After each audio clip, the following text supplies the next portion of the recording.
muchas gracias por esta entrevista y felicidades por esta nueva novela. Y quiero empezar preguntándote sobre algo que me ha chocado mucho. Al principio no lo entendía, pero luego me encantó. Y es el vínculo que tienen todas ellas de algún modo con alguna muñeca, pero alguna muñeca que está rota. Quisiste hacer esa metáfora de que todas las protagonistas son muñecas rotas y a todas les falta algo, necesitan algo.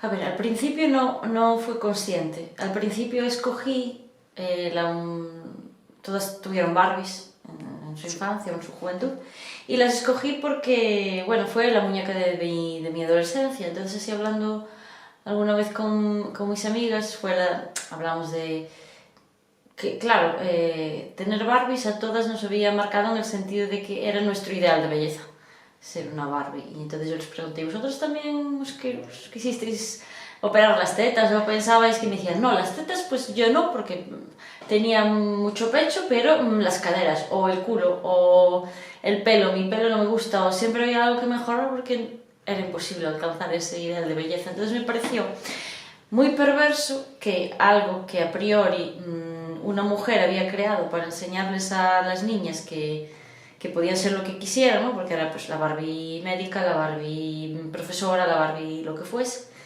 y que era un poco para decirles que no solo tenían que ser mamás y cuidar muñecos y bebés, sino que podían aspirar a otras cosas. Entonces, como a nosotras nos llegó pervertido, ¿no? Entonces fue un poco usar eso, y después sí que es cierto que a medida que fui tejiendo las vidas de ellas y dándoles pues más profundidad y un poco explorando de dónde les venía la rabia a cada una, sí que me di cuenta de que el símil de la muñeca pues iba mucho más allá de eso, ¿no?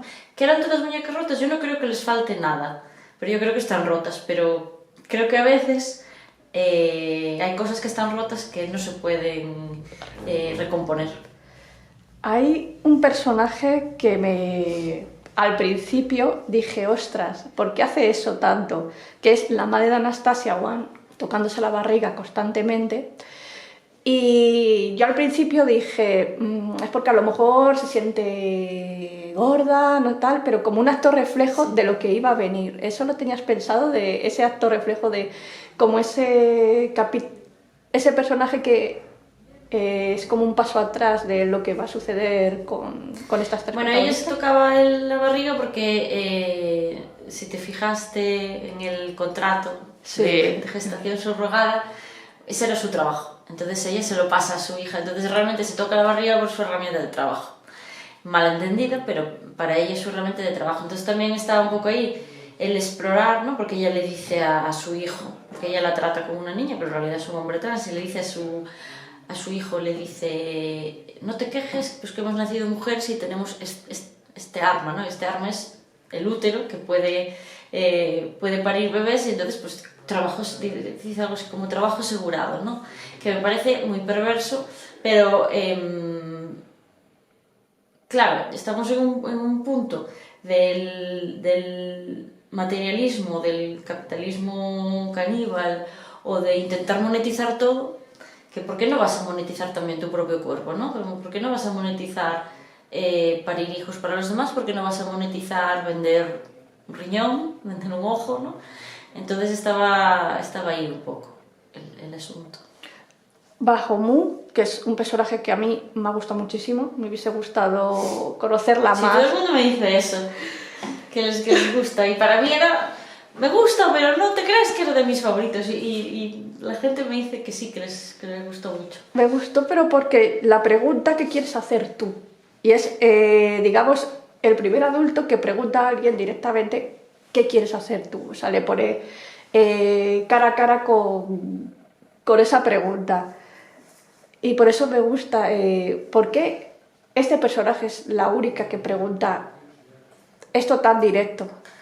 Porque yo creo que el resto está demasiado centrado en sobrevivir, ¿no? Pues muchas veces yo me encuentro o me hago la pregunta de por qué mis abuelos o por qué nuestros antepasados, pues más directos, abuelos, bisabuelos, que fuese, supuestamente no tenían tantos problemas de salud mental como nosotros, por ejemplo, ¿no? Para mí la respuesta es, ostras, es que si no tienes para comer, eso es lo principal, no te pones a pensar en unas cosas, ¿no? Estamos tan centrados en sobrevivir, en tirar para adelante, que todo lo que no te vaya a suponer la muerte directa en una semana, ¿no? Si no comes, te mueres muy rápido. Con una depresión puedes vivir muchísimos años, incluso puedes tener depresión sin saberlo. Entonces yo creo que no es que no lo tuviesen, es que estaban centrados en sobrevivir. Entonces yo creo que todas las familias y todo el alrededor de las tres protagonistas, las tres personas protagonistas, está centrado en tirar para adelante y no se paran ¿no? Para ellos la vida no es vivir, es sobrevivir. Y en cambio la señora Baumou, que yo no sé cómo se pronuncia, ¿no? Yo busqué un poco nombres para ponerle, pero la pronunciación se me escapa. Ella dice para morir. Ella está para morir, y siempre dice que se va a morir, que se va a morir, que se va a morir, entonces eso también le da un poco de libertad en el sentido de, oigan, yo ya he hecho lo que tenía que hacer y a mí sobrevivir o no, pues ya me da igual. Entonces se centra en otras cosas y puede pararse a pensar que a lo mejor la vida que ha tenido pues no es la vida que deberían vivir los que vengan después o las que vengan después. Pero fíjate tú que la madre de Alma me parece que va a morir, que tal cual, y en cierto momento de la historia es la que más claro habla. Y a mí me dejó patidifusa porque nunca pensé que la madre de Alma... Yo creo que la culpa a veces hace milagros. La culpa es un sentimiento muy poderoso, si no de los más poderosos, entonces yo creo que esa mujer está carcomida por la culpa, o por lo menos en la concepción de la novela. Si tuviese que definirla con una palabra sería culpable, pero no culpable de como un juicio de valor externo de has hecho algo malo y eres culpable, sino ella vive con la culpa permanente y lo mismo, está enferma y ha llegado a un punto que ha cruzado de la línea y ya le da igual vivir que morir, y entonces supongo que, o por lo menos como yo la creé, era intentando no dejar hilos sueltos, digamos, ¿no? Esto que dice, no, el hecho de muerte se arrepintió, hizo no sé cuántas cosas, pues un poco tirando de ese tópico, pero bueno, sin que tenga realmente redención, ¿no? Hay otro personaje que al principio dije, uy, qué bien, alguien que entiende a Anne, alguien que escucha, que es Robin, y luego menuda machetada que me metió. Si hubiese sido al revés, si Anne hubiese estado en el puesto de Robin, tal y como había sido criada, tal y como ella vivía, pensaba, ¿le hubiese hecho lo mismo? Pues yo creo que sí, porque está el desarraigo de los personajes, que lo que encuentra Robin es un grupo, una familia, un grupo, algo a lo que pertenecer, entonces se siente parte de algo, y ese sentimiento de pertenencia es muy grande, porque ella también pues, está desarraigada como el resto, entonces Anne, yo creo que si hubiese sentido parte de algo, yo creo que se hubiese aferrado a ese algo con todas sus fuerzas, que es pues lo que le pasa a Robin, ¿no? Ella va a defender a su grupo por encima de todas las cosas, porque es el único punto fijo sobre el que puede apoyarse para tomar impulso, y da igual que ese grupo esté bien o esté mal, porque es su grupo. Y entonces, pues desde esa superficie o desde ese punto en el que apoyarse va todo lo demás, pero no va a dejar nunca caer ese punto de apoyo para volver a construir algo, porque ya yo creo que no tendrían fuerzas ya para volver a empezar de cero. Una imagen que se me quedó grabada es que las protagonistas poco o nada se miran al espejo, pero cuando se miran, por ejemplo, es al lado de la manca, en el caso de Lily, de Carla, y no sé, fue una imagen muy poderosa mirarse en un espejo, estar frente a esta mujer llamada manca, porque luego Alma, cómo se mira, con el marido, pero cuando realmente ella está desnuda, ella como que se libera después de todo lo que ha pasado. ¿Cómo supiste en qué momento ellas se iban a mirar al espejo, se iban a liberar, iban a decir, quiero hacer esto?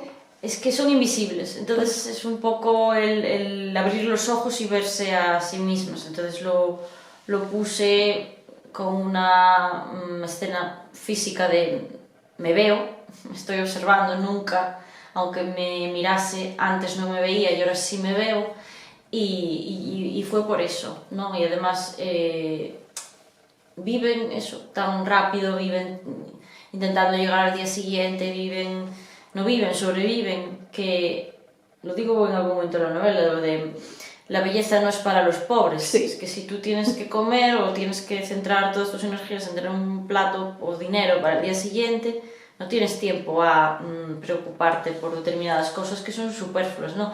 De hecho, la moda y la belleza, los cánones de belleza han ido cambiando a lo largo de la historia, adaptándose a lo que se podía conseguir con dinero, ¿no? Pues cuando era bello estar blanca era porque los que estaban morenos eran los pobres porque trabajaban fuera. Entonces, si tú estabas blanca, pues es que estabas en tu casita.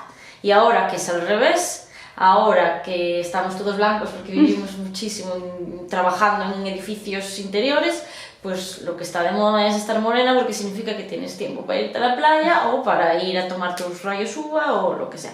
Entonces las modas y la belleza siempre va, aunque no, muchas veces no nos paramos a hacer esta reflexión, pero es una reflexión muy poderosa, y es que la belleza siempre está relacionada con el dinero, casi siempre, porque ahora que se considera bello, ahora se considera bello infiltrarte cosas. Y ácido hialurónico, y la operación, y ponerte tetas, y no sé qué, y no sé cuánto, y todo eso, ¿qué implica? Que tienes que tener dinero.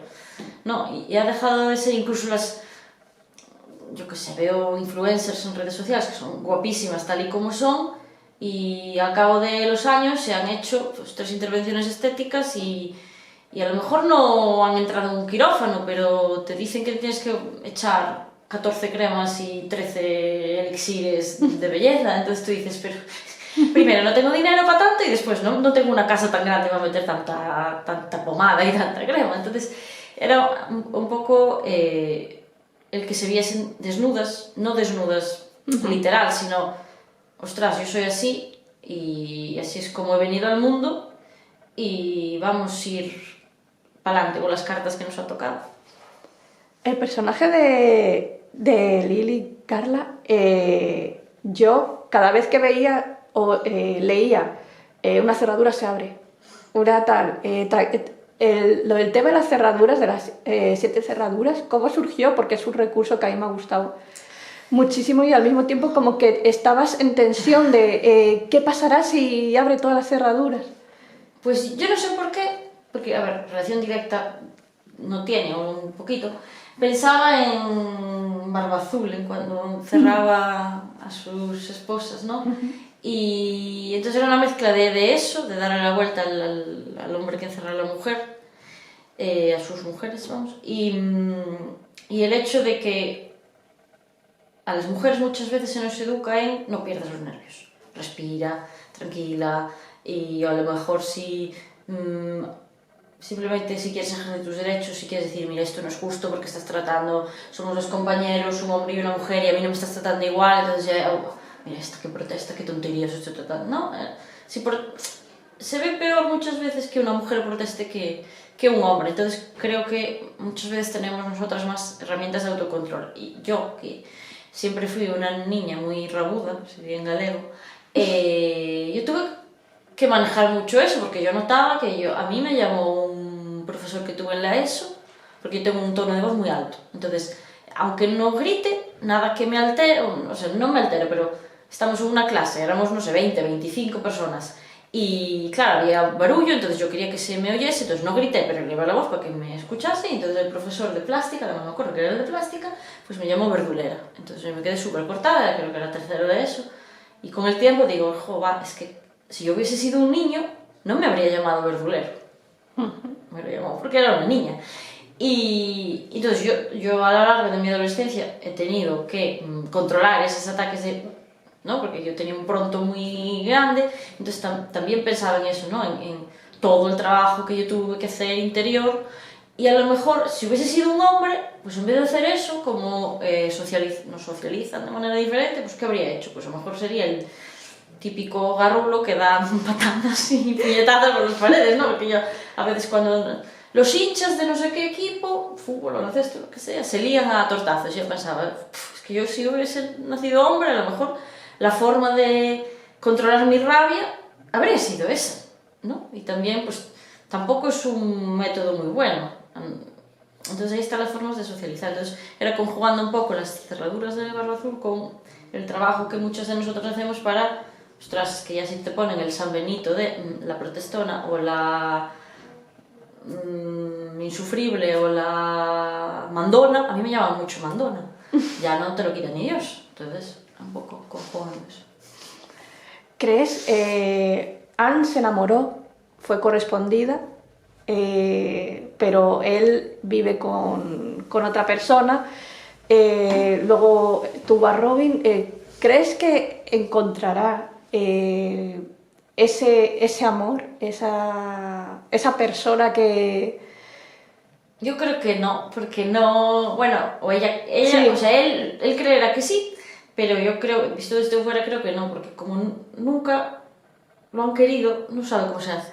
Entonces, se aferra, por eso decía yo, Robin se aferra a su grupo, y Anne se aferra a cualquier cosa que pase por delante y muestre un mínimo interés, aunque solo sea por educación, aunque solo sea por ser un poco cariñoso. Él, claro, es para eso, para él eso supone un mundo. Entonces, claro, es que son vidas muy difíciles. Me gustaría pensar que sí, pero bueno. Por eso termino también la novela ahí, porque yo creo que a partir de ese punto simplemente lo que quedaba era enumerar pues una serie de escapatorias, una serie de atentados, llámalo X, Sí. que habrían hecho ellas. Entonces tampoco era... Para mí lo interesante era el camino que las había llevado a empezar eso. Y después ya, pues cogen la furgo y que cada cual se imagine lo que hace. Hablando de caminos y de lugares, tenemos, por ejemplo, la casa de Ana al principio, tenemos ese parque donde encuentra la muñeca en el neumático, la granja, la clínica, cafetería. Todos son lugares significativos, poderosos, que en algún, bueno, también el club, que en algún momento de la historia cuentan historias, no solo de ella, sino pues también de Mark, como conoció a Mark. ¿Cómo elegiste esos lugares tan dispares, pero al mismo tiempo...? Pues un poco me iba llevando la historia. La clínica estaba clara desde el principio, porque la clínica fue lo primero que se me ocurrió. Entonces el punto de unión iba a ser la clínica. Después, claro, yo quería ponerles un sitio de origen a cada uno, ¿no? Entonces, pues pensé en la granja, porque era muy sencillo ver cómo la España vaciada cada vez se vacía más, y entonces yo pensaba, claro, y cuando no quede nadie para trabajar, es que mis abuelos fueron agricultores y ganaderos, entonces yo decía, no tratantes de ganado ni nada, sino autoabastecimiento. Y yo decía, claro, en el momento en que nadie quiera trabajar en las granjas en España, solo nos va a quedar importar la carne, ¿no? Entonces digo, ¿cuál será el paso? Yo si fuese vidente y ves el futuro, digo, ¿cómo sería el futuro?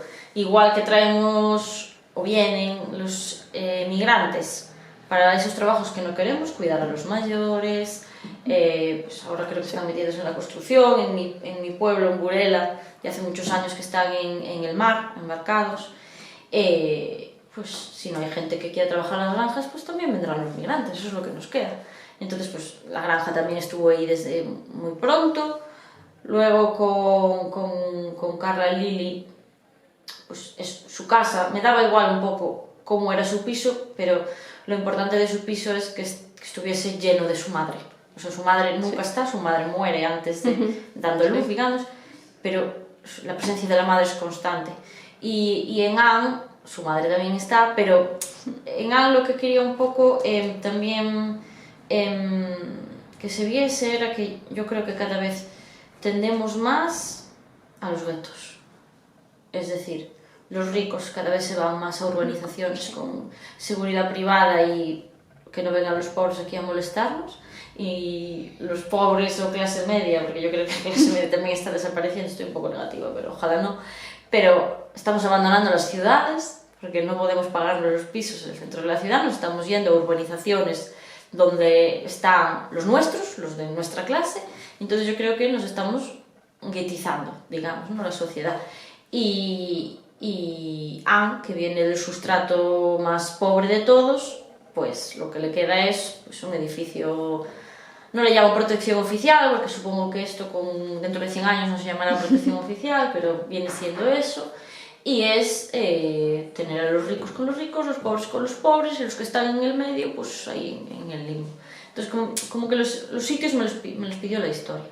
El bar fue porque llegado a un punto de la trama dije, tenemos que salir de la clínica, pero no quiero que se vayan lejos de ella. Entonces pues se me ocurrió. De hecho no hay ni mucha descripción del bar ni nada. No hay mucha descripción, pero a mí la clínica, nada más entrar por ella, ¿cómo la describes? Solo color blanco, todo limpio, todo impersonal, como que parece como una metáfora de lo que es esta organización, pero nosotros sin saberlo. Sí, es una metáfora de... No, porque a veces pensamos que lo blanco es lo puro. Es blanco y es puro, y lo dice Alma, ¿no? Ojo que lo blanco también es lo que más fácil se ensucia.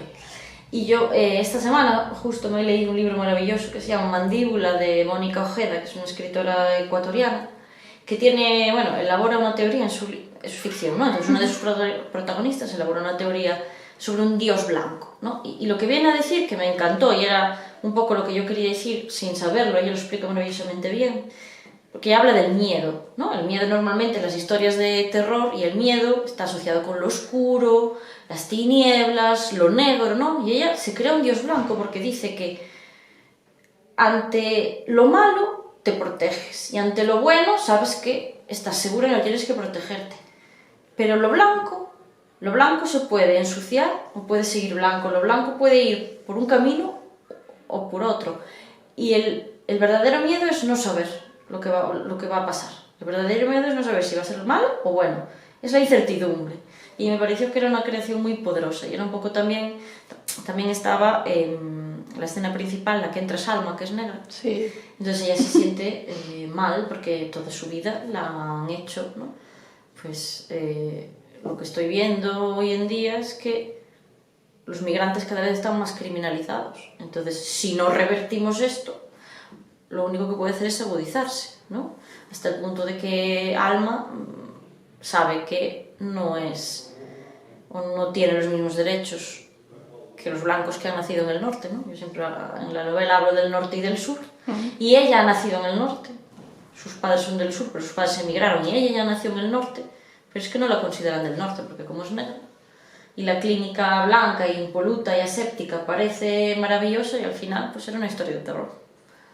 Hablando de historias así un poco de terror, mientras hablabas se me venía a la mente la imagen de Lily seduciendo a Mark para, digamos, la explosión final, y cómo ella utiliza,